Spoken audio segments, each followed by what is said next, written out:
are in part 3 of the message, and the titles will always be different, but this is part 3. Go to 2 Timothy chapter 4 verse 1. 2 தீமோத்தேயு 4ஆம் அதிகாரம் முதலாம் வசனம். I charge thee before God and the Lord Jesus Christ, who shall judge the quick and the dead at his appearing and his kingdom. Preach the word, be instant in season, out of season, reprove, rebuke, exhort with all long suffering and doctrine. 2 தீமோத்தேயு 4ஆம் அதிகாரம் முதலாவது வசனம். நான் தேவனுக்கு முன்பாகவும் உயிரோடு இருக்கிறவர்களையும் மரித்தவர்களையும் நியாயந்தீர்க்க போகிற கர்த்தராகிய இயேசு கிறிஸ்துவுக்கு முன்பதாகவும் அவருடைய பிரசன்னமாகுதலையும் அவருடைய ராஜ்யத்தையும் சாட்சியாக வைத்து கட்டளையிடுகிறதாவது. Paul is charging means Tamil Bible is clear, kattala. It's a command. I command you, Timothy. கட்டளையிடுகிறார். யாருக்கு என்றால் தீமோத்தேயுவுக்கு கட்டளை கொடுக்கிறார். என்ன கட்டளை? See, this is how the apostles, because Timothy was not self-appointed pastor. You got to understand, in those days, see, we have to follow the apostolic church. He was appointed by the apostles, and the apostles who appointed him, the apostle Paul, he's commanding him, Timothy, I command you before God and the Lord Jesus Christ. தீமோத்தேயு தானாக ஊழியத்திற்கு அவர் போதகனாக ஏற்படுத்தப்படவில்லை. ஏனெனில் அந்த நாட்கள் யார் அப்போஸ்தலர்கள் யாரை நியமித்தார்களோ அவர்கள்தான் போதகர்களாக இருந்தார்கள். ஆகவே தீமோத்தேயு நியமிக்கப்பட்டதான அந்த தீமோத்தேயுவுக்கு அப்போஸ்தலனாகிய பவுல் ஜனங்களுக்கு, அதாவது சபையில் இருக்கிறவர்களுக்கு என்ன சொல்ல வேண்டும் என்பதை கட்டளை கொடுக்கிறார். Why? Because Timothy was under the covering of Paul. ஏனெனில் தீமோத்தேயு பவுலனுடைய அந்த கவரிங்ல, பவுலுக்கு கீழாக இருந்து அவர் செயல்பட்டு கொண்டிருந்தவர். See, we have to understand ministry is a battlefield. ஒரு காரியத்தை புரிந்து கொள்ளுங்க, ஊழியம் என்பது யுத்த களம். The enemy has got a big army. சத்ருவானவன் ஒரு பெரிய சேனையவே வைத்திருக்கிறான். And that is why those days they were very careful. ஆகவே அந்த நாட்களிலே அவர்கள் ஊழியத்தை செய்யும் பொழுது ஜாக்கிரதையாக இருந்தார்கள். So Paul had the right to command Timothy, and he says, I command you before God and the Lord Jesus Christ, who shall judge the quick and the dead at the appearing in his kingdom. Pavul சொல்லுகிறார், நான் தேவனுக்கு முன்பதாகவும் உயிரோடு இருக்கிறவர்களையும் மரித்தவர்களையும் நியாயம் தீர்க்க போகிற கர்த்தராகிய இயேசு கிறிஸ்துவுக்கு முன்பதாகவும் அவருடைய பிரசன்னமாகுதலையும் அவருடைய ராஜ்யத்தையும் சாட்சியாக வைத்து கட்டளை கொடுக்கிறதாவது. See, look at how he describes. He says Jesus Christ who will judge. He's describing the apostle of grace. Please understand, this is grace. You understand? This is grace teaching, and the apostle of grace is introducing Jesus as a judge. இந்த இடத்துல அப்போஸ்தலனாகிய பவுல், அப்போஸ்தலனாகிய பவுல் தான் கிருபையை குறித்து பேசுகிறதான் அப்போஸ்தலனாகிய பவுல் தான். அவர் என்ன சொல்லுகிறார் பாருங்க, இயேசு கிறிஸ்துவை எப்படியாக அவர் அறிமுகப்படுத்துகிறார். இயேசு கிறிஸ்து நியாயம் தீர்க்க போகிறவர், நியாயம் தீர்க்க போகிற கர்த்தராகிய இயேசு கிறிஸ்து என்று அறிமுகப்படுத்துகிறார். உயிரோடு இருக்கிறவர்களையும் மரித்தோர்களையும் நியாயம் தீர்க்க போகிற கர்த்தராகிய இயேசு கிறிஸ்து. And he also tells when at his appearing and his kingdom. அது மாத்திரம் எப்பொழுது அவர் நியாயம் தீர்ப்பார் அதையும் சொல்லியிருக்கிறார். அவர் வெளிப்படும் பொழுது, அவருடைய ராஜ்யத்தோடு கூட அவர் வெளிப்படும் பொழுது அவர் நியாயம் தீர்ப்பார். So this is how he gives the command. இப்படியாக தான் இதன் அடிப்படையிலே இதை சாட்சியாக வைத்து கட்டளை கொடுக்கிறார். He says, I command you before this Jesus. இந்த இயேசுவுக்கு முன்பதாக வைத்து, இவரை முன்பதாக வைத்து நான் உனக்கு கட்டளை கொடுக்கிறேன். Isn't it amazing? இது எவ்வளவு ஆச்சரியமா இருக்கிறது. That means telling Timothy, you be careful, because I'm commanding you not before a man but before Jesus who shall judge. தீமோத்தேயுவே, நீ எச்சரிப்பாயிரு, நான் உன்னை மனுஷர்களுக்கு முன்பதாக வைத்து உனக்கு கட்டளை கொடுக்கவில்லை, கர்த்தராகிய இயேசு கிறிஸ்துவை நியாயம் தீர்க்க போகிறதான இயேசு கிறிஸ்துவுக்கு முன்பதாக உனக்கு கட்டளை கொடுக்கிறேன். Why did he have to tell all that? He could have just said, I charge thee, and then said verse 2 all the things which he has to say. ஏன் இப்படியெல்லாம் அவர் ஒரு முன்னுரை இல்லாவிட்டால் அறிமுகம் படுத்த வேண்டும்? அவர் நேரடியாக உனக்கு நான் கட்டளையிடுகிறதாவது என்று சொல்லி பிறகு சொல்ல போகிறதான காரியங்களை 2ஆம் 3ஆம் வசனங்களில் சொல்லி இருக்கலாமே. See, this is how the apostolic church functioned. இப்படிதான் அப்போஸ்தல சபையானது நடந்திருக்கிறது. They were a church of order. அவர்கள் எல்லாம் ஒழுங்கும் கிரமமாய் நடந்ததான சபை. Today everything is disorder. இன்றைக்கு பார்த்தா பல காரியங்கள் ஒழுங்கற்று காணப்படுகிறது. And the reason is because of, I don't know what's happening. There's no system, there's no structure. Everybody is pastor, everybody is evangelist, and people don't know where to go. They just go there, and they also don't know what's going to happen. This is not right. We have to be very careful. That's why I want you to read the New Testament, because New Testament, all the epistles are for the church. You will find how the first church functioned, and it is our job to follow the example of the apostles and prophets. நம்முடைய வேலை நம்முடைய அப்போஸ்தலர்களையும் தீர்க்கதரிசிகளையும் பின்பற்றுவதுதான் நமக்கு கொடுக்கப்பட்டதான காரியம். ஆகவே நீங்கள் யாவரும் புதிய ஏற்பாட்டை வாசியுங்கள். ஏனெனில் புதிய ஏற்பாடு என்பது சபைக்காக எழுதப்பட்ட நிருபங்கள் எல்லாமே சபைகளுக்காக சபைக்கென்று எழுதப்பட்டதான நிருபங்களாகும். ஆகவே புதிய ஏற்பாட்டை நன்றாக வாசியுங்கள். And then he says in verse 2 after the introduction, number 1, preach the word. அடுத்ததாக அவர் சொல்கிறார் இரண்டாவது வசனத்திலே வசனத்தை உபதேசம் பண்ணு. Preach the word. திருவசனத்தை நீ பிரசங்கம் பண்ணு. Whether in season or out of season. சமயம் வாய்த்தாலும் வாய்க்காவிட்டாலும் நீ திருவசனத்தை பிரசங்கம் பண்ணு. So that's the first job of a pastor. இதுதான் ஒரு ஊழியக்காரனுடைய முதல் வேலை. Given an opportunity he should preach. சமயம் கிடைச்ச உடனே கர்த்தருடைய வசனத்தை தான் அந்த மனிதன் போதிக்க வேண்டும். What should he preach? That also he is telling, preach the word. எதை பிரசங்கம் பண்ண வேண்டும்? வார்த்தையை திருவசனத்தை பிரசங்கம் பண்ணு. So when he says word, it means undiluted solid word. வசனம் என்று சொல்லும்போது கலப்படம் இல்லாத தேவனுடைய திடமான ஆகாரமாகிய வசனத்தை பிரசங்கிக்க வேண்டும். And here he is describing how a church should function. Number 1, there should be preaching. Number 2, there should be reproving. இரண்டாவதாக சபையானது எப்படி இயங்க வேண்டும் அதையும் அவர் சொல்லி தருகிறார். முதலாவது சபையிலே பிரசங்கம் பண்ண வேண்டும். இரண்டாவதாக கடிந்து கொள்ள வேண்டும். See? Secondly, what should Timothy do after preaching? பிரசங்கம் பண்ண பிறகு தீமோத்தேயு செய்ய வேண்டிய காரியம் என்ன? He should reprove. அவர் கடிந்து கொள்ள வேண்டும். What's the meaning of reprove? Reprove means reprimand. கடிந்து கொள்ளுதல் என்று சொல்லும்போது திட்ட சாட்சியாக அதாவது குற்றங்களை உணர்த்துகிற முறையிலே பேசுவது. Direct reproving only. நேரடியாக நான் பேச வேண்டும். Why? ஏன்? Because that's how the first church functioned. இப்படிதான் முதல் சபை நடந்திருக்கிறது. Thirdly, rebuke. மூன்றாவதாக கண்டனம் பண்ணி அதாவது கண்டனம் பண்ணி கடிந்து கொண்டு. Rebuke means express sharp disapproval. That's the meaning. கடிந்து கொண்டு என்று சொல்லும்போது நேரடியாக ஒத்துக்கொள்ளப்பட மாட்டாது என்பதை நேரடியாக உணர்த்து. See, sharp, not disapproval, sharp disapproval. அதை ஒத்துக்கொள்ளாமல் இருப்பதல்ல, வெளியரங்கமாக அதை ஒத்துக்கொள்ள முடியாது, ஒத்துக்கொள்ள கூடாது. இதை செய்யக்கூடாது, அதான் அர்த்தம். நீ செய்த அதான், that's the meaning of sharp disapproval. அது கடிந்து கொள்ளுதல் என்றால் இதை நீ செய்யாத. Sharp power, sharp. Nobody likes sharpness. எல்லாரும் அப்படி sugar coated words. See, this is the problem today because no fear of God. As a result, people are taking God lightly and they are getting punished. You can't play with God. Let me tell you something.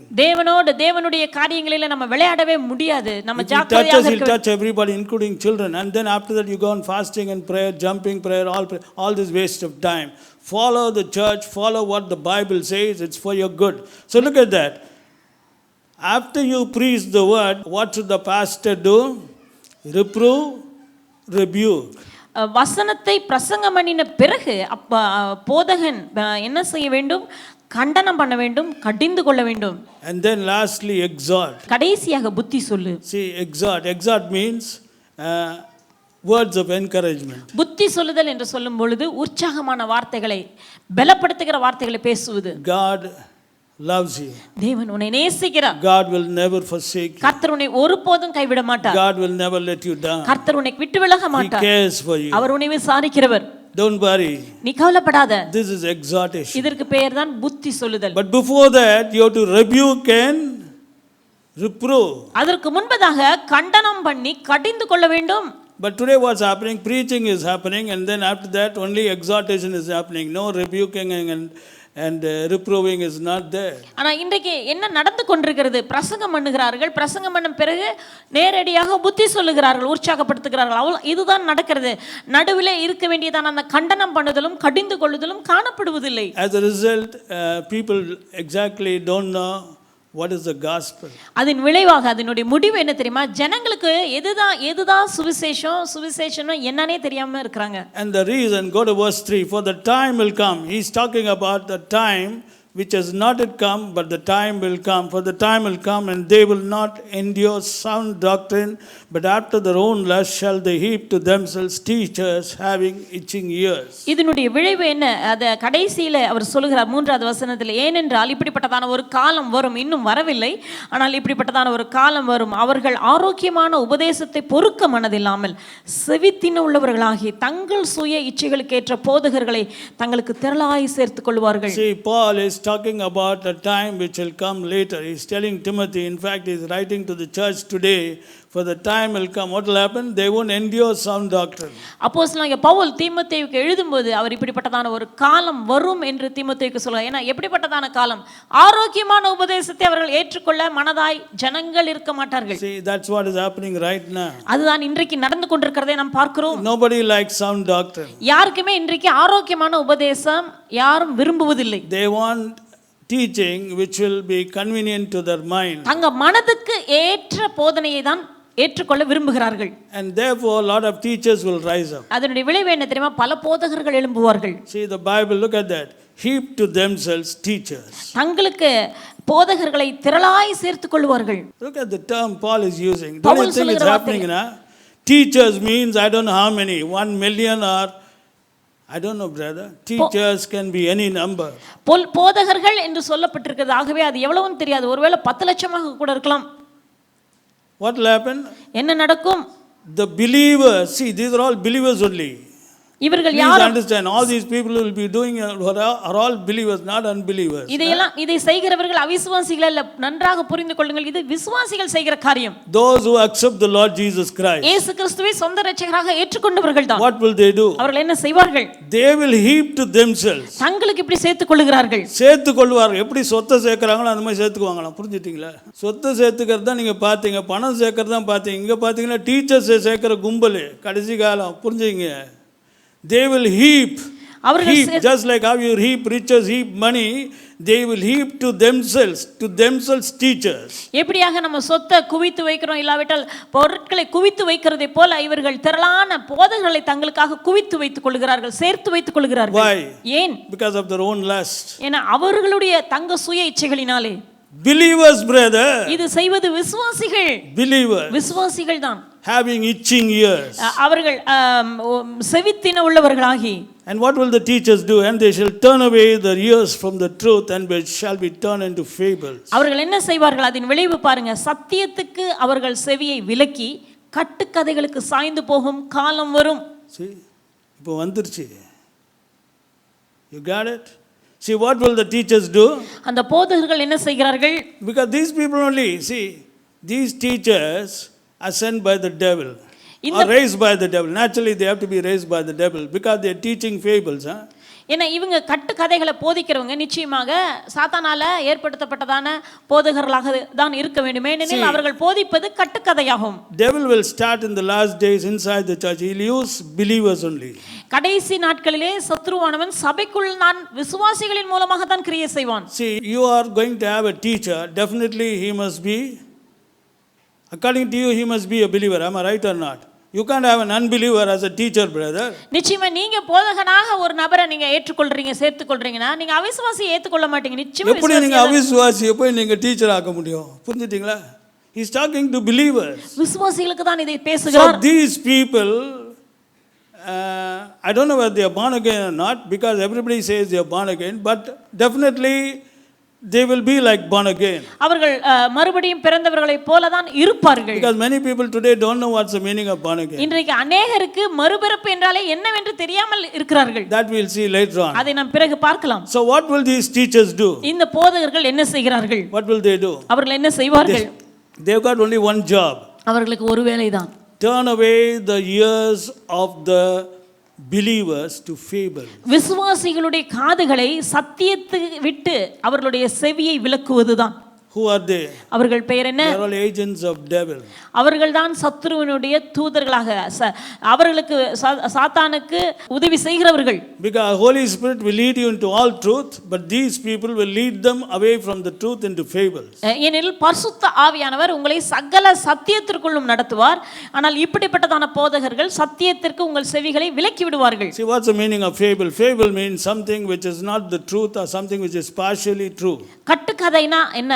அது சத்தியம் அல்ல, ஒன்று அது சத்தியமே அல்ல, அல்லது பாதி அதுல உண்மை இருக்கும், அவ்வளவுதான். So with this introduction, now you're going to continue part 3. இந்த முன்னுரையோடு கூட இந்த மூன்றாவது பாகத்தை நாம் கேட்க போகிறோம். So be very very careful. I'm telling you, because how you live today is based on your faith. இன்றைக்கு நீங்கள் எப்படி வாழ்கிறீர்கள் என்பது உங்களுடைய விசுவாசத்தின் அடிப்படையில் இருக்கிறது. Romans 1:17 says the just shall live by faith. ரோமர் 1:17 பார்க்கிறோம், நீதிமான் விசுவாசத்தினாலே பிழைப்பான். And what your faith is, it is based on your understanding of the God whom you serve. உங்களுடைய விசுவாசம் எப்படி இருக்கும் என்றால் உங்களுடைய புரிந்து கொள்ளுதல், நீங்கள் ஆராதிக்கிற தேவனை எந்த அளவுக்கு நீங்கள் புரிந்து கொண்டிருக்கிறீர்களோ அதன் அடிப்படையில் தான் உங்கள் விசுவாசமும் இருக்கும். Now there are two ways by which you can understand God. One is something which is comfortable to your mind. The other is something which is exactly in line with the word of God.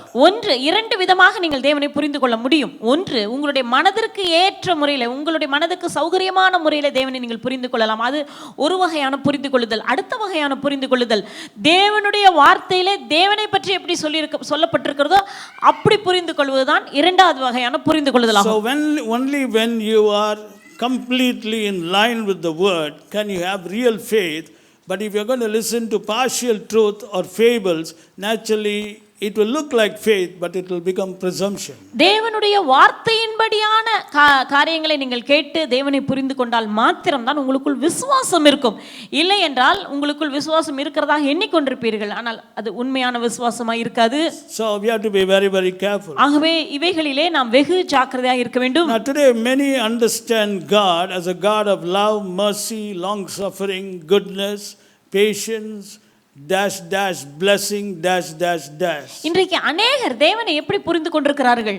தேவனை ஆசீர்வதிக்கிற தேவனாக, அவரை கிருபை பொருந்திய தேவனாக, இரக்கத்தின் தேவனாக, மன உருக்கத்தின் தேவனாக, மற்றும் அவரை அன்பின் தேவனாக, இப்படிதான் அவர்கள் புரிந்து கொண்டிருக்கிறார்கள். But you also have to understand the God as per 1 Corinthians chapter 10 verse 11 and 10 verse 6 and also in many other scriptures. But for today's sermon we are going to take 1 Corinthians 10 verse 11 and 6. இன்றைக்கு நாம் தேவனை புரிந்து கொள்வதற்கு பல வேத வாக்கியங்கள் இருந்தாலும் 1 கொரிந்தியர் 10:10-11 அடிப்படையிலே நாம் தேவனை புரிந்து கொள்ள போகிறோம். Not just God is a God of love, mercy, peace, healing God, blessing God, deliverance God. All that is good. God is of course that, but also God is the God as described in 1 Corinthians chapter 10 verse 11 and 6. Verse 11. Now all these things happen unto them for examples, and they are written for an admonition upon whom the ends of the world are come. Verse 6. Now these things are ensamples. நம்முடைய தேவன் அன்பின் தேவன், மன உருக்கத்தின் தேவன், இரக்கத்தின் தேவன், கிருபை உள்ளதான தேவன், ஆசீர்வதிக்கிற தேவன், சுகமாக்குகிற தேவன், உயர்த்துகிறதான, இது எல்லாம் உண்மைதான். தேவன் அப்படிப்பட்டவர் தான், அது உண்மைதான். ஆனால் அதே நேரத்திலே நாம் இதையும் நாம் புரிந்திருக்க வேண்டும். நம்முடைய தேவன் யார்? 1 கொரிந்தியர் 10:11 இவைகள் எல்லாம் திருஷ்டாந்தங்களாக அவர்களுக்கு சம்பவித்தது, உலகத்தின் முடிவு காலத்தில் உள்ள நமக்கு எச்சரிப்பு உண்டாகும்படி இவைகள் எழுதப்பட்டும் இருக்கிறது. These things which happen were written for our admonition and happen for our example. இவைகள் திருஷ்டாந்தங்களாக அவர்களுக்கு சம்பவித்தது, நமக்கு எச்சரிப்பு உண்டாகும்படி எழுதப்பட்டும் இருக்கிறது. Now here is also God described. இங்கும் தேவனை பற்றி தேவன் விவரிக்கப்பட்டிருக்கிறார். What happened to them? அவர்களுக்கு என்ன நடந்தது? Because what happened is for our admonition and also for our example. ஏனெனில் அவர்களுக்கு சம்பவித்த காரியம் நமக்கு திருஷ்டாந்தங்களாக, அதாவது எடுத்துக்காட்டுகளாக இருக்கிறது, நமக்கு எச்சரிப்பு உண்டாகும்படி எழுதப்பட்டும் இருக்கிறது.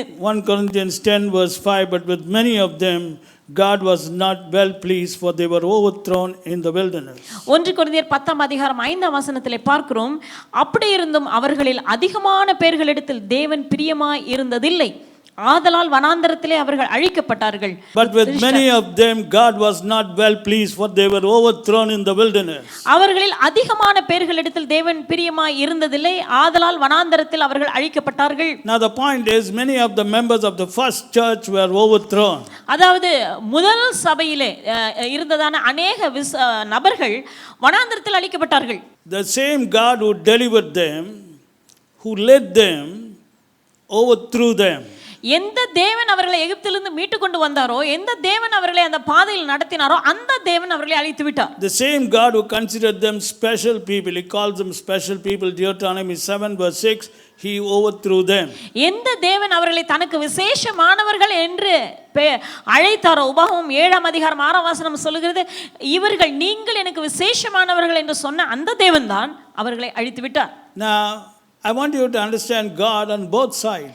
நீங்கள் தேவனை இரண்டு பக்கத்திலுமாக புரிந்து கொள்ள வேண்டும். Not தேவனுடைய just God of love, God of mercy, God of long suffering, God of patience. God is a good God, but God is also overthrowing God. You have to understand that. நம்முடைய தேவன் அன்பின் தேவன், இரக்கத்தின் தேவன், மன உருக்கத்தின் தேவன், கிருபையை தருகிறதான தேவன், ஆசீர்வதிக்கிற தேவன், சுகமாக்குகிற தேவன், உயர்த்துகிறதான தேவன். இதெல்லாம் நல்லதுதான், இதெல்லாம் தேவன் அப்படிப்பட்டவர் தான். அதை மாத்திரம் நீங்கள் புரிந்திருக்க கூடாது. அதே நேரத்தில் தேவன் அழிக்கிற தேவன், அதையும் நீங்க புரிந்திருக்க வேண்டும். If he is displeased, he will overthrow. பிரியமா இல்லை என்றால், அவருக்கு பிரியமா இல்லை என்றால் அவர் அழித்து விடுவார். Now many people don't like to hear these type of teaching. இப்படிப்பட்டதான போதனைகளை பலர் கேட்க விரும்புவதே இல்லை. But these are written for our admonition, and this happened for our example. இவைகள் நமக்கு எடுத்துக்காட்டாக எழுதப்பட்டிருக்கிறது. இவைகள் நமக்கு எச்சரிப்பா இருக்கும்படிக்கு அவைகள் சம்பவித்திருக்கிறது. அதாவது இவைகள் நமக்கு தான் எடுத்துக்காட்டு என்று வேதம் சொல்கிறது. Now why did they do the things which displease God? ஏன் தேவனுக்கு பிரியமில்லாத காரியங்களை அவர்கள் செய்தார்கள்? Because something made them do it. ஏதோ ஒன்று அவர்களை செய்ய வைத்திருக்கிறது அல்லவா?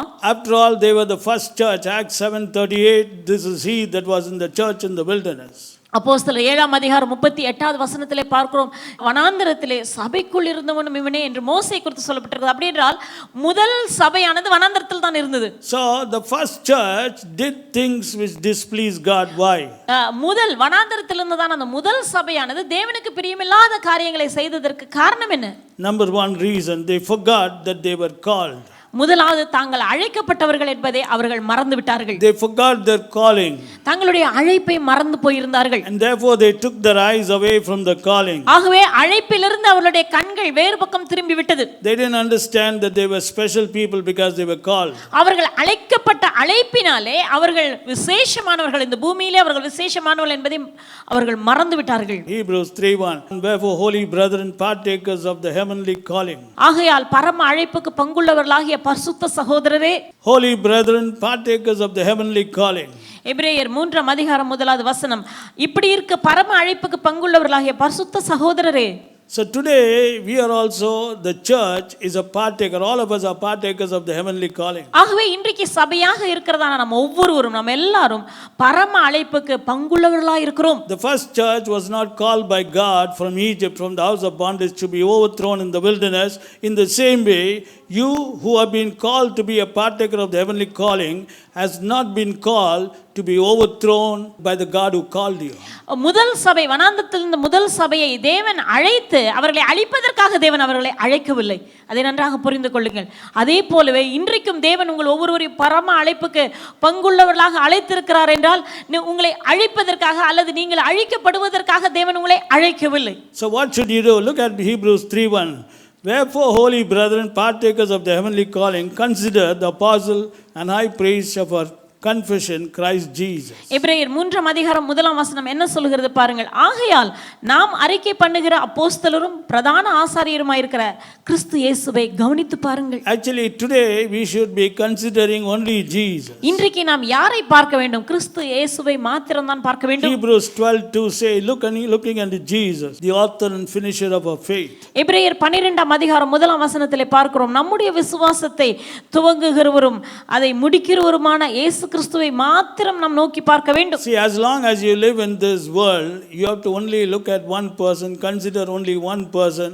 His name is Jesus Christ. இந்த உலகத்திலே நீங்கள் வாழுகிற வரைக்கும் நீங்கள் ஒரே ஒரு நபரை தான் நீங்கள் பார்க்க வேண்டும். அது யார் என்றால் கர்த்தராகிய இயேசு கிறிஸ்து. ஒரே ஒரு நபரை தான் நீங்கள் கவனித்து பார்க்க வேண்டும். அது கர்த்தராகிய இயேசு கிறிஸ்து. In fact, your mind should be full of Jesus only. உங்களுடைய மனது முழுவதும் இயேசுவினால் நிரம்பி இருக்க வேண்டும். Because your calling is heavenly calling. ஏனெனில் உங்களுடைய அழைப்பே பரம அழைப்பு. That's what the first church missed out. They forgot their calling, why they were called. And instead of having it on the person who called them, they were shifting the minds to other things. இதுதான் முதல் சபை செய்ததான பெரும் தவறு. அவர்கள் தங்களை அழைத்ததான நபரின் மேல், அழைத்த தேவன் மேல் தங்களுடைய கண்களை வைப்பதற்கு பதிலாக அவர்கள் பல காரியங்களின் மேல் கண்களையும் மனதையும் திருப்பினதினால் அவர்கள் அழிக்கப்பட்டார்கள். And therefore they began to do many things which God was not pleased with. ஆகவே தேவனுக்கு பிரியமில்லாத பல காரியங்களை செய்ய துவங்கிவிட்டார்கள். Even today, you who is a partaker of the heavenly calling, if you take your eyes of Jesus, take your mind of Jesus, then you will also be doing things which are going to displease him. And the Bible has already given you very clearly what will happen if you displease him. So take that very seriously. இன்றைக்கும் நீங்கள் பரம அழைப்புக்கு பங்குள்ளவர்களாக நீங்கள் அழைக்கப்பட்டிருந்தாலும் கர்த்தராகிய இயேசு கிறிஸ்துவை விட்டு உங்களுடைய மனதையும் கர்த்தராகிய இயேசு கிறிஸ்துவை விட்டு உங்களுடைய கண்களையும் நீங்கள் திருப்பி விடுவீர்களானால் தேவனுக்கு பிரியமில்லாத பல காரியங்களை நீங்களும் செய்ய ஆரம்பித்து விடுவீர்கள். ஆகவே முதல் சபைக்கு என்ன நடந்தது என்பதை நம் வேதத்திலே பார்த்தோம். ஆகவே நாம் எச்சரிப்பாயிருப்போம். Reason number 2 why they displeased him. They were carnal minded. இரண்டாவதாக அவர்கள் ஏன் தேவனுக்கு பிரியமில்லாத காரியங்களை செய்தார்கள்? இரண்டாவது காரணம் என்னவென்றால் அவர்கள் ஜென்ம சுபாவத்தை உடையவர்களாகவே இருந்தனர். 1 Corinthians 10 verse 6. Now these things were our examples to the intent we should not lust after evil things as they also lusted. 1 கொரிந்தியர் 10 அதிகாரம் 6வது வசனம், அவர்கள் இச்சித்தது போல நாமும் பொல்லாங்கானவைகளை இச்சியாதபடிக்கு இவைகள் நமக்கு திருஷ்டாந்தங்களாக, அதாவது நமக்கு எடுத்துக்காட்டுகளாக இருக்கிறது. Now Paul is telling that we should not lust after evil things as they also lusted. அவர்கள் இச்சித்தது போல நாமும் பொல்லாங்கானவைகளை இச்சியாதபடிக்கு என்று பவுல் கூறுகிறார். As they also lusted, we should not lust. அவர்கள் இச்சித்ததை போல வனாந்தரத்திலிருந்து அந்த முதல் சபை இச்சித்ததை போல நாம் இச்சிக்க கூடாது. See, he's trying to make us understand how this is an example. இது எப்படி நமக்கு மாதிரியாக நமக்கு எடுத்துக்காட்டாக இருக்கிறது என்பதை பவுல் விளக்குகிறார். See, the problem with the church was because they were not considering the person who called them. They were not looking at the person who called them. Their eyes were somewhere else. They began to yield to the lust. அவர்கள் இதற்கெல்லாம் காரணம் என்னவென்றால் யார் அவர்களை அழைத்தாரோ அந்த நபரின் மேல் அவர்களுடைய கண்ணோக்கம் இல்லை. அது வேறு பக்கமாக அவர்களுடைய பார்வை திரும்பினதினால் அவர்களுடைய பார்வை அவர்களுடைய எண்ணங்கள் எல்லாம் இச்சைக்கு நேராக போய்விட்டது. They began to yield to the lust. தங்களுடைய இச்சைக்கு அவர்கள் ஒப்பு கொடுத்து விட்டார்கள். See, same thing can happen to you. உங்களுக்கும் அப்படியே நேரிடலாம். Without your knowledge, you will be yielding. உங்களுக்கு தெரியாமலே நீங்கள் இடம் கொடுத்து விடுவீர்கள். Now, I am not here to give you an explanation of lust. Maybe later on we'll give you a full description of exactly what is the meaning of lust. உங்களுக்கே நன்றாக தெரியும். நான் உங்களுக்கு விவரமாக இச்சை என்றால் என்ன என்று சொல்லவே அவசியமில்லை. இல்லை, உங்களுக்கு தெரியும் இல்லை, அதை குறித்து நான் தெளிவாக விளக்குவேன் பின்னர். அதை இப்போ டைம்னா அது மெசேஜ் அங்கே போயிடும். But we have to be careful that we don't yield to lust. ஆகவே நாம் வெகு ஜாக்கிரதையாக இருக்க வேண்டும். இச்சைகளுக்கு இடம் கொடுக்காதபடிக்கு நாம் வெகு எச்சரிப்பாக இருக்க வேண்டும். Because lusts are a result of carnal mind. இந்த இச்சைகளுக்கு காரணம் என்ன தெரியுமா? மாம்சீக மனது, ஜென்ம சுபாவமான மனது. Romans chapter 8 verse 6 says, for to be carnally minded is death. ரோமர் 8 அதிகாரம் 6வது வசனத்திலே நாம் பார்க்கிறோம் மாம்ச சிந்தை மரணம். That's what is the meaning of carnal mind. அதற்கு பெயர்தான் மாம்சம் சிந்தை. See, Paul is telling believers. அப்போஸ்தலனாகிய பவுல் விசுவாசிகளுக்கு தான் இதை எழுதுகிறார். He says, if you are carnally minded, it is death. வேதம் சொல்லுகிறது நீங்கள் மாம்ச சிந்தை உடையவர்களாக இருப்பீர்களானால் அந்த மாம்ச சிந்தையே மரணம். That's what happened to the first church. அதுதான் முதல் சபைக்கு நடந்தது. Actually, for them also carnal mind was death. They didn't know it, but they just took it for granted and finally it resulted in death. All of you know. Paul is also telling the same thing here because it happened to them for our examples. He says, if you are going to be carnally minded, it is death. மாம்ச சிந்தை அவர்களுக்கு அது தெரியவில்லை. முதல் வனாந்தரத்தில் இருந்ததான் அந்த முதல் சபைக்கு தெரியவில்லை. மாம்ச சிந்தை இருந்ததினால் தான் அது முடிவிலே அவர்கள் அழிக்கப்படும்படியாக மரணத்துக்கு நேராக அவர்களை நடத்திவிட்டது. ஆகவே பவுல் சொல்லுகிறார், மாம்ச சிந்தை உங்களுக்கும் இருக்கும் என்றால் அது மாம்ச சிந்தை மரணத்தை உண்டாக்கிவிடும். ஏன் அவர்கள் அடிக்கப்பட்டார்கள்? மாம்ச சிந்தை இருந்ததுனால தானே. இச்சனாவே மாம்ச சிந்தை. கரெக்டா? புரிஞ்சுட்டீங்களா? Same thing. God has not changed, brother. Today people think God has changed. No, God has not changed. தேவன் மாறிவிட்டார். All this is example. தேவன் மாறிவிட்டார் என்று பலர் நினைக்கிறார்கள். இல்லவே இல்லை. தேவன் மாறவே இல்லை. தேவன் அதே போல் தான் இருக்கிறார். So we have to find out whether our mind is carnal. ஆகவே நாம் நம்மை குறித்து ஆராய்ந்து கண்டுபிடிக்கணும். நம்ம மனது மாம்ச சிந்தை நமக்குள் இருக்கிறதா? That's why examination, self-examination is very important. ஆகவே சுய ஆராய்ச்சி என்பது மிகவும் அவசியம், தேவை. Romans 8:13, for if you live after the flesh, you shall die. ரோமர் 8 அதிகாரம் 13 வசனம், மாம்சத்தின்படி நீங்கள் பிழைத்தால் சாவீர்கள். So clear. If you believer, you the church, you the redeemed one, if you live after the flesh, you shall die. வேதம் வெகு தெளிவாக சொல்லுகிறது, நீங்கள் தான் விசுவாசியாக இருக்கிற நீங்கள் தான், சபையாக இருக்கிற நீங்கள் தான், நீங்கள் மாம்சத்தின்படி பிழைத்தால் சாவீர்கள். It means you can live after the flesh. அப்படியானால் சபைக்குள்ளாக விசுவாசியாக மாறி இருக்கிற நீங்களும் மாம்சத்தின்படி பிழைக்க முடியும். That is why he's saying, if you live after the flesh, you shall die. ஆகவேதான் அவர் சொல்லுகிறார், நீங்கள் மாம்சத்தின்படி பிழைத்தால் சாவீர்கள். தீமோத்தேயுவே, preach the word. வசனத்தை பிரசங்கம் பண்ணு. Reprove, rebuke and exhort with all long suffering. நீடிய பொறுமையோடு கூட நீ கண்டனம் பண்ணி கடிந்து கொண்டு புத்தி சொல்லு. Not just preach one side of the gospel. சுவிசேஷத்தினுடைய ஒரு பாகத்தை மாத்திரம் போதிக்காதே. Because if you listen to one side also, you won't get faith, brother. Please understand. Faith doesn't come if you listen to just one side. Faith comes when you listen to the full gospel. சுவிசேஷத்தினுடைய ஒரு பாகத்தை மாத்திரமே நீங்கள் தொடர்ந்து கேட்டுக்கொண்டே இருந்தாலும் உங்களுக்குள்ள விசுவாசம் வராது. நல்லா புரிஞ்சுக்குங்க. சுவிசேஷத்தை முழு காஸ்பலை பூரண சுவிசேஷத்தை கேட்டால் தான் உங்களுக்குள் விசுவாசம் உருவாகும். For example, if I keep on telling you, God is a healing God, definitely He's going to heal you. God is an increasing God. 100% you can't be without seeing increase. God is a God who gives you rest. Definitely He'll give you rest. God loves you. I can keep on telling everything, but if you don't understand the other side of God, you will be doing things which God does not like, and you know what will happen if God does not like. Tell me how you can get faith. Come on, brother, tell me. If I keep on saying, people think if pastor keeps on speaking or somebody keeps on speaking, oh, increase, prosperity, healing, deliverance. No. Tell me, how many of you got faith? I have preached so many messages on healing. What faith you got? Finally, you land up where you're going, where everybody is going. Tell me what happened. No faith. Come on, why? Tell me. நான் தொடர்ந்து சொல்லிக்கொண்டே இருந்தாலும் ஆண்டவர் உன்னை சுகமாக்க போகிறார், உன்னை உயர்த்த போகிறார், நிச்சயமா உங்களை விருத்தி அடைய செய்ய போகிறார், நிச்சயமா உங்களை தேவன் ஆசீர்வதிக்க தான் போகிறார். உங்களை இப்படியாக நான் தொடர்ந்து சொல்லிக்கொண்டே இருந்தா உங்களுக்கு விசுவாசம் வந்து விடுமா? என்ன உங்களுக்கு விசுவாசம் வரலையே? எத்தனை மிரக்கல் பார்த்துருக்கீங்க, ஆனாலும் வரல. கண்ணு எதிர பார்க்க இதுக்கு மேலே மிரக்கல் எங்கேயுமே நடக்க முடியும் எனக்கு தெரிஞ்சு இங்கே. But why faith is not coming? ஏன் விசுவாசம் வரவில்லை? Did you think about it? இத குறித்து நீங்க யோசிச்சுண்டா? That's a problem everywhere. இதுதான் எல்லா இடத்துலயும் இருக்க பிரச்சனை. Everywhere you can see so many people, all those preaching, but go and see what's happening there. எல்லாம் பிரசங்கம் பண்றாங்க, போதிக்கறாங்க, ஆனா நடக்கிறத போய் பாருங்க. See, the problem is we are not teaching what the apostles taught. அப்போஸ்தலர்கள் போதித்ததை போல போதிக்கவில்லை, அதுதான் பிரச்சனை. Only when you preach the full gospel can you have a complete faith.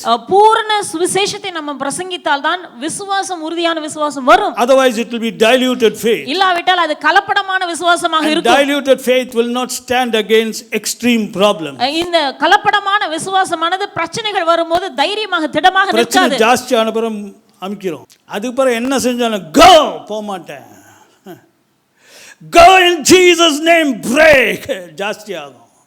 Finally you land up in the place where everybody goes.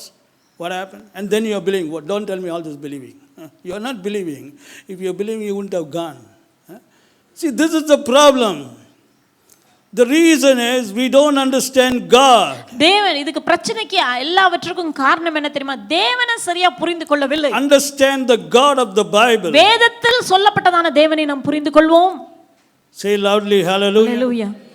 So the second thing is they were carnal minded. இரண்டாவதாக அவர்கள் மாம்ச சிந்தை உடையவர்களாய் இருந்தனர். Reason number 3. மூன்றாவது காரணம், they erred in their heart and did not know his ways. Go to Hebrews 3 and verse 10. Wherefore I was grieved with the generation and said, they do always err in their hearts and they have not known my ways. எபிரேயர் 3ஆம் அதிகாரம் 10வது வசனம், அவர்கள் எப்பொழுதும் வழிவி போகிற இருதயம் உள்ளவர்கள், வழிவி போகிற இருதயம் உள்ள ஜனம் என்றும் என்னுடைய வழிகளை அறியாதவர்கள் என்றும் நான் சொல்லி. Now that was the third mistake. They erred in their hearts and did not know his ways. அவர்கள் இருதயத்தில் வழிவி போகிறவர்களாக இருந்தார்கள், அடுத்தது தேவனுடைய வழிகளை அறிந்து கொள்ளவே இல்லை. It means they never understood their God and therefore they took their God for granted. அவர்கள் தேவனை புரிந்து கொள்ளவே இல்லை, தேவனை ஏதோ ஒரு சாதாரணமாக ஒரு அசட்டையாக எடுத்துக்கொண்டார்கள். See, when you don't understand your God, you will take God for granted. உங்கள் தேவனை நீங்கள் புரிந்து கொள்ளாவிட்டால் நீங்கள் தேவனை ஏதோ ஒரு ரொம்ப லேசான ஒன்றாக, சாதாரணமான ஒன்றாக தான் See, எடுத்துக்கொள்வீர்கள். the first church never thought that the God who delivered them will overthrow them in the same wilderness. விடுவித்ததான தேவன், அவர்களை வெளியே கொண்டு வந்ததான தேவன், மீட்டு கொண்டதான தேவன் அந்த வனாந்தரத்திலே அவளை அழிப்பார் என்று வனாந்தரத்தில் இருந்த அந்த சபை அறியாமல் இருந்தது. How can this God overthrow me? எப்படி இந்த தேவன் எங்களை வனாந்தரத்தில் எப்படி இவர் எங்களை அழிப்பார்? He only delivered me. அவர்தானே எங்களை மீட்டு கொண்டார். I am a member of his church. நான் அவருடைய சபையில் அங்கத்தினராக இருக்கிறேன். I am under the glory. நான் மகிமைக்கு கீழாக இருக்கிறேன். How many of you know the first church was under the glory? Go to Exodus 40 and verse 38. For the cloud of the Lord was upon the tabernacle by day, and fire was on it by night in the sight of all the house of Israel throughout all the journeys. எத்தனை They were பேருக்கு under the glory, brother. எத்தனை பேருக்கு தெரியும் முதல் சபையானது மகிமைக்கு கீழாக இருந்ததான சபை? யாத்திராமம் 40வது அதிகாரம் 38வது வசனத்திலே பார்க்கிறோம். இஸ்ரவேல் வம்சத்தார் பண்ணும் எல்லா பிரயாணங்களிலும் அவர்கள் எல்லாருடைய கண்களுக்கும் பிரத்யட்சமாய் பகலில் கர்த்தருடைய மேகமும் இரவில் அக்கினியும் வாசஸ்தலத்தின் மேல் தங்கி இருந்தது. See, they were under the visible glory. பார்க்கக்கூடிய மகிமைக்கு கீழாக அவர்கள் இருந்தார்கள். So they never thought about God like this. தேவனை அவர்கள் இப்படிப்பட்ட தேவனாக இவர் இருப்பார் என்று அவர்கள் சற்றும் சிந்திக்கவில்லை. Oh, Moses is my leader. மோசே எங்களுக்கு தலைவனாக இருக்கிறார். He is my pastor. மோசே தான் எங்களுடைய போதகர். I am a member of God's church. நான் தேவனுடைய சபையின் அங்கத்தினராக இருக்கிறேன். I am under the church which is in the glory. நான் மகிமைக்கு கீழாக இருக்கிற சபையிலே அங்கத்தினராக இருக்கிறேன். They never imagined that the God who delivered them will overthrow them. அவர்கள் சற்றும் கற்பனை செய்து கூட பார்க்கவில்லை தங்களை விடுவித்த தேவன் தங்களை அழித்து போடுவார் என்று. Even today people are like that. இன்றைக்கும் ஜனங்கள் அப்படிதான் இருக்கிறார்கள். What God delivered me.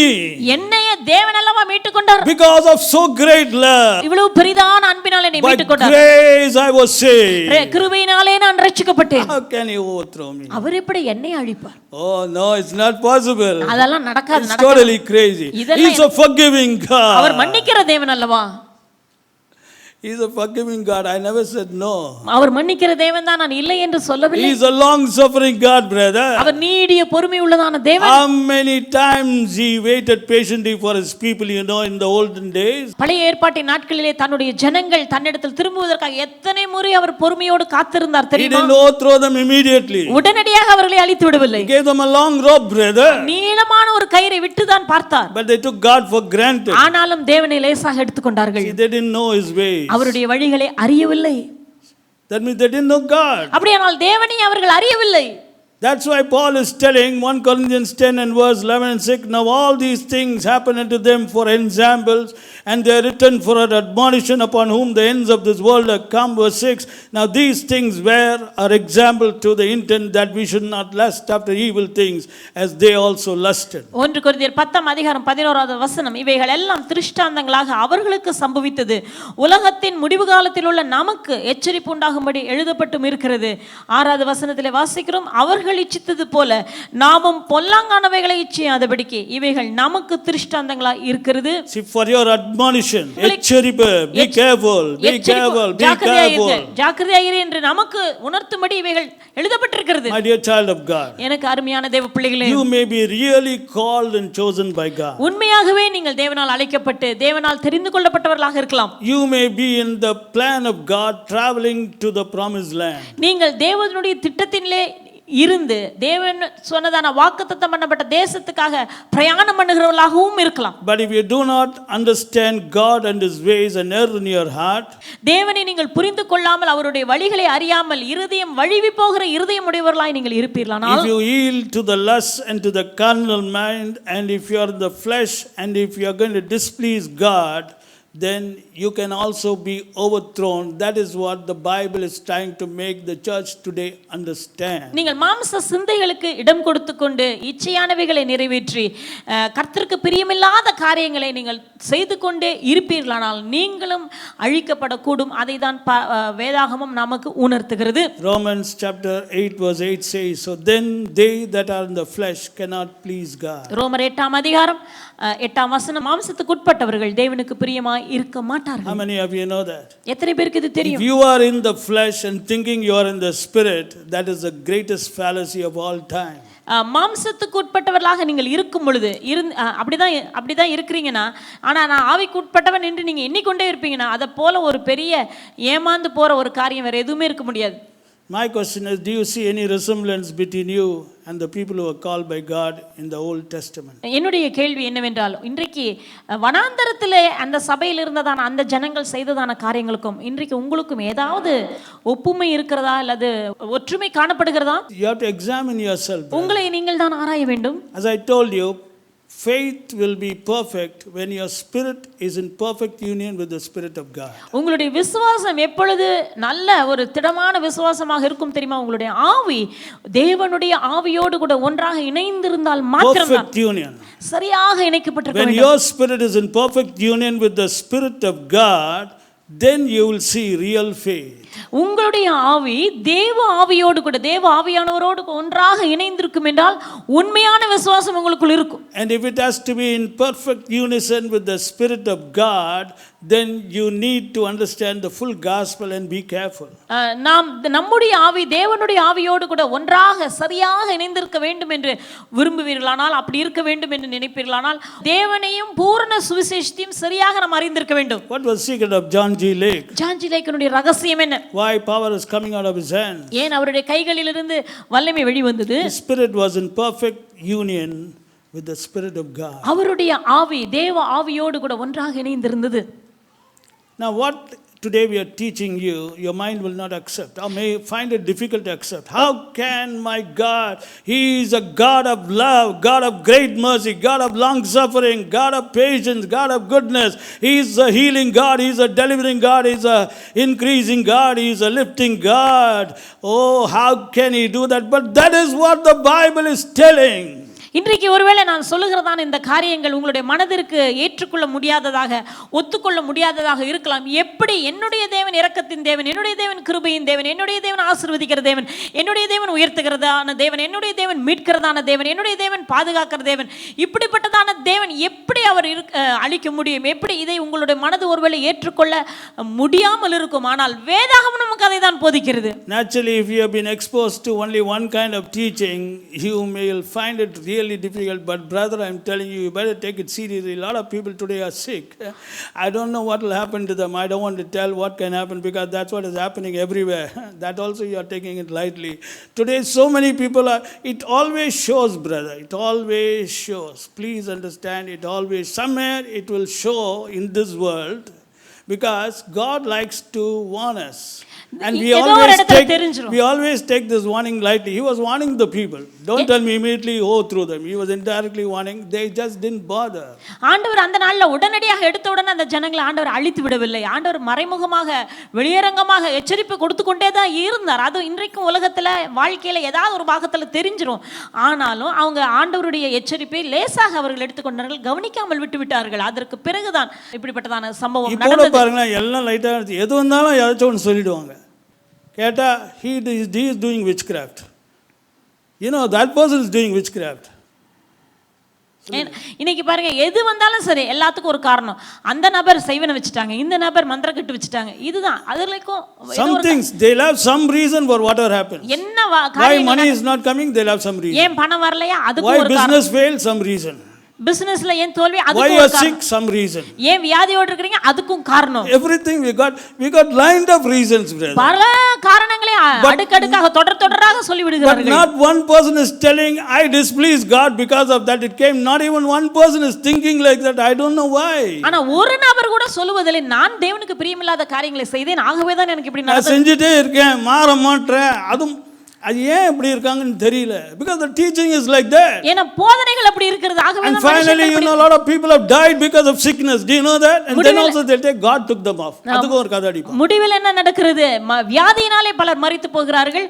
அப்பவும் என்ன சொல்லிறாங்க, ஆண்டவர் எடுத்துக்கொண்டாருன்னு சொல்றாங்க. அதை ஒத்துக்க மாட்டேங்கறாங்க. See, God is a God who gives signs. தேவன் நமக்கு அடையாளங்கள் அறிகுறிகளின் மூலமாக பேசுவார். Before the car goes through a breakdown, there will be a small little sign.